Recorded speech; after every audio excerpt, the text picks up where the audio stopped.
Hey guys, welcome back. Today I'm going to be showing you how to do my thumbnails. When you open the Fonto app, that's what it's going to look like, and then open that numbers up top to get the 16:9 for YouTube. And then this is where you're able to personalize the colors if you're not doing a background with a photo.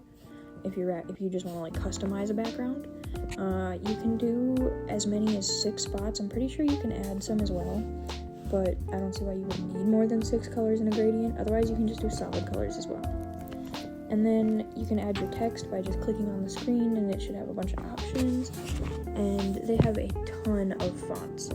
There is so many. Right now, I'm just doing the thumbnail for how I would do it for this video.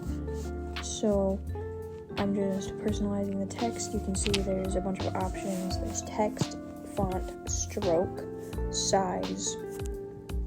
You can move it, and then there's tilt, I believe, is the options, which those are all pretty self-explanatory. You can tilt it, you can move it. The tilting you have to do with the option, but you are able to move it by just dragging it. The size, you can, I'm pretty sure you're able to do that outside of it as well, without having to click the size option. Otherwise, just click the size option, and there should be a slide bar that allows you to make it bigger or smaller. And then right now, I'm just personalizing the fonts. I don't know why I took so long to do that, but yeah, that's just what I'm doing here. And you can also add in symbols from this point, and you can change the words or whatever you want to do. And you can see here, I'm just using the slider bars to make it bigger or smaller and change the size. One of the main reasons I love this app is because I've had it for years and it's very self-explanatory. And when you're messing with the text, you can change, there's so many different options, from fonts to colors to designs. You can do gradients, you can do different backgrounds. It's just very cool. Right now I'm just doing a pretty basic font because I just want something eye-catching and simple that I'm just doing to explain how to do it in the video. So I didn't want to make it too intricate for myself, but I will be going more in depth in just a second here. And now if you go down to the bottom left corner to the 3 bars, and you can click add image or add item. I clicked add image, and I got all of these images online just by looking up whatever. I looked up camera PNG for this one, or you can look up camera transparent background, and then you're able to change the size and adjust it. I used the logo for this app, actually. It's called Fonto. And then I added the YouTube logo to specify that it's for YouTube PNG.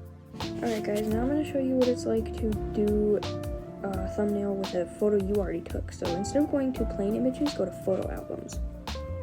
And then just click the photo that you took. Make sure it's in 16:9 horizontal format. I would recommend cropping that before you download it into Fonto, and you can just do that on your iPhone.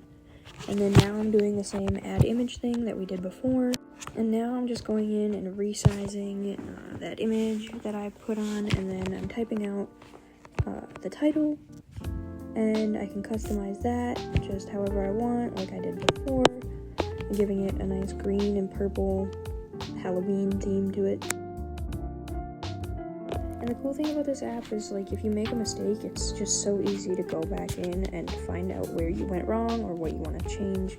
And it's so user-friendly. I know I said that already, but it's just very user-friendly. This isn't even sponsored, by the way, so just take my word for it. I've had this app for years. And you can see that you can change the gradient, or you can just have no gradient on the letters. You can do it word by word. You can just do so many different things with the colors. And if it really isn't working out in the patterns, you can type out individual letters or individual words and make them colors and fonts of their own as well. And now I'm just adding in different images that I have and showing you all the effects that you can do with them. And I would just recommend, if you do get this app, just playing around with it. It is so versatile, and it doesn't use AI. It's so good. And for that pumpkin, I just looked up pumpkin clip art PNG. And yeah, I'm showing you guys what exactly I looked up to get that cute orange and purple Halloween PNGs. And then after you find a photo that you like, you just download it to your photos. But you have to make sure that that checker background pops up before you save it to your photos. Just otherwise it'll save like without the background being transparent.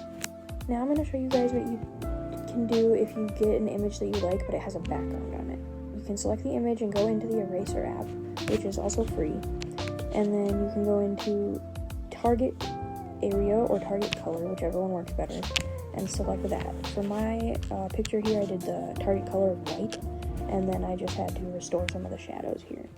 And I know that this video says without the help of AI, this is the only thing that is AI powered, but I've had this app for years, even before it used AI, and it's been pretty self-explanatory, and it's free, and it's one of the only like better eraser apps that I can find on iPhone.